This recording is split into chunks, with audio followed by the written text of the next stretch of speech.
Well, they finally did it. Release the Snyder Cut is happening. Yeah, oh yeah. We are gonna get Zack Snyder's Justice League next year. Yes, it might be a bit of a wait, and we're kind of facing some tough times this 2020, but we are gonna see something that we've been waiting for an absolutely long time. Zack Snyder's intended vision for the Justice League movie, which I'm holding in my hands, my Blu ray copy, right here.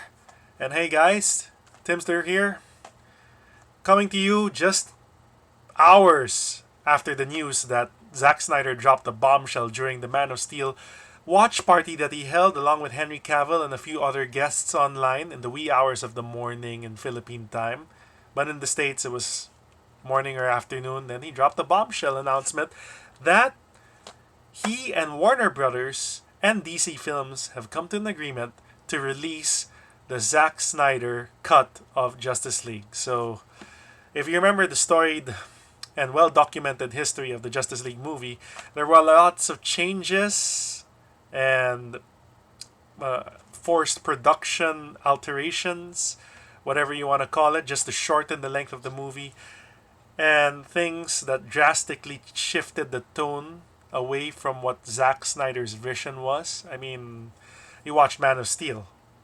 That was pretty dark and a more mature take on Superman's origin and introduction into the DC Extended Universe, as they call it. That was their cinematic universe to rival that of Marvel's cinematic universe.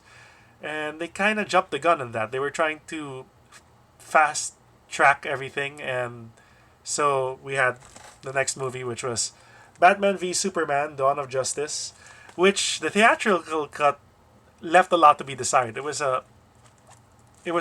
pretty incoherent in some parts. I mean, while I enjoyed Ben Affleck as Batman.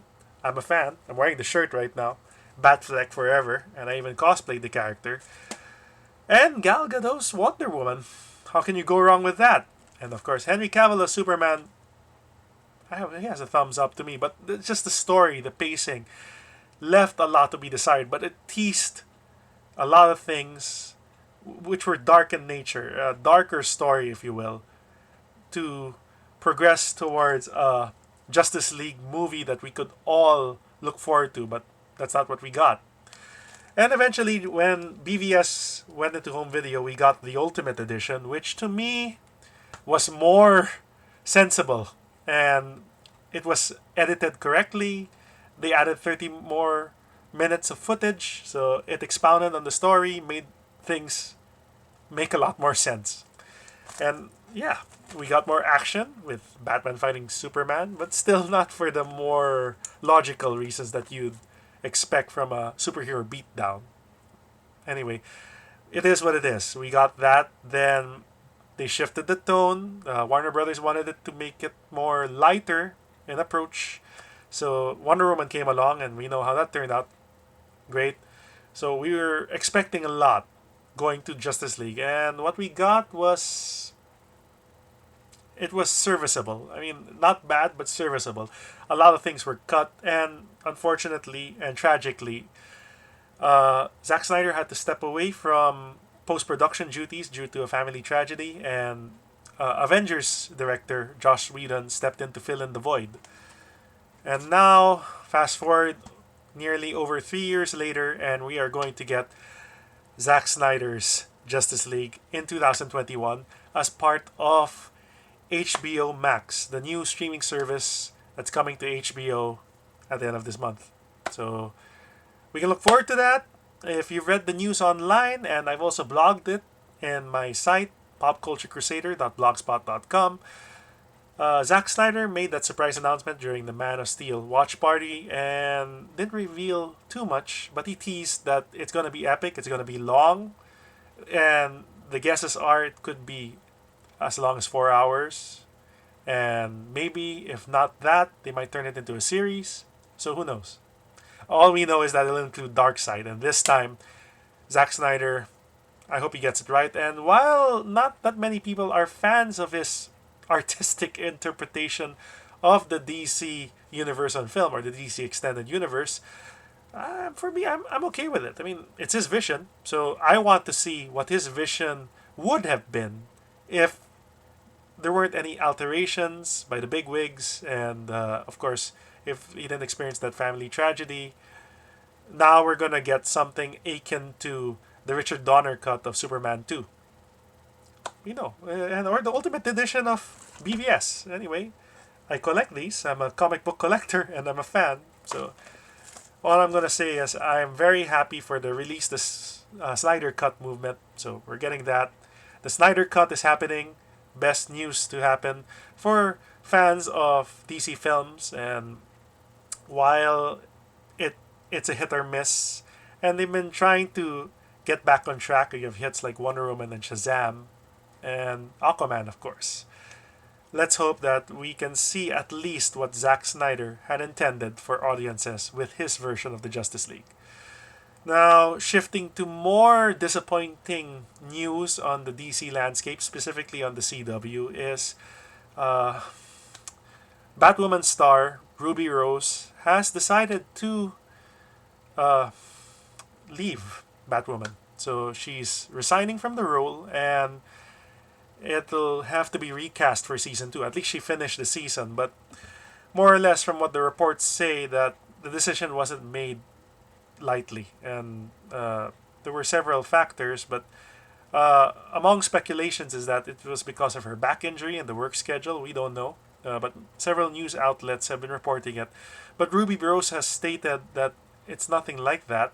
We don't know the full reason. I just wish her the best in her future endeavors. And to me, she was the perfect casting choice for Batwoman. And while I've only seen a few episodes here and there whenever I can get to catch it, I thought she was okay. Not that many people are fans of her, and I'm a fan. I'm okay with her interpretation. She's not bad. Maybe it's you can't only just blame the actress. It's also the factors are to the writing, to the pacing. Everything comes together. And as I said earlier, she had a back injury, and that could be a contributing factor.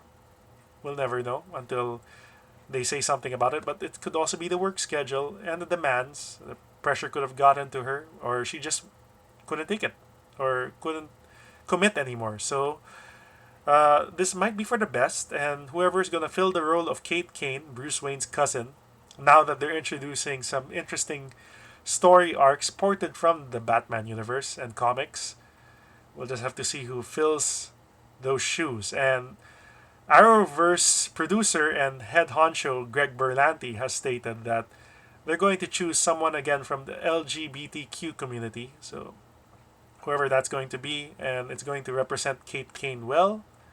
Let's go.